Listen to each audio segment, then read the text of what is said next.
ये देखो आप मन ला एक तस्वीर में दिखाऊं, जब तालाब ला पाटत रही से त कंपनी वाला मन पाटे के पहली एक घेरा बना दे रही से, ताकि गांव वाला मतलब कोई कुछ चीज़ दिखा मत। ये हरे घेरा टीना के, और इला गांव वाला मन मत देख सका।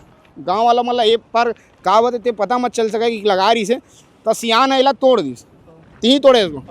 सरपंच और बुला के हाँ। ये सब तोड़े रहे। तो ये मनमानी करा थे। अभी अभी सरपंच है का चाहते अभी सरपंच है?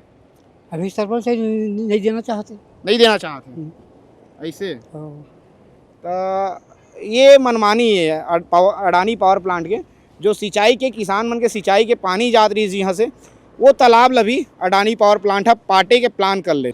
अडानी पावर प्लांट वाला गांव में हम घूमा था ना, ये अडानी पावर प्लांट ही अरे पूरा है। पीछे एक हिस्सा है अडानी पावर प्लांट के ना का, पीछे एक हिस्सा अरे। और ये तरिया गाँव के तरिया रही कहूँगा।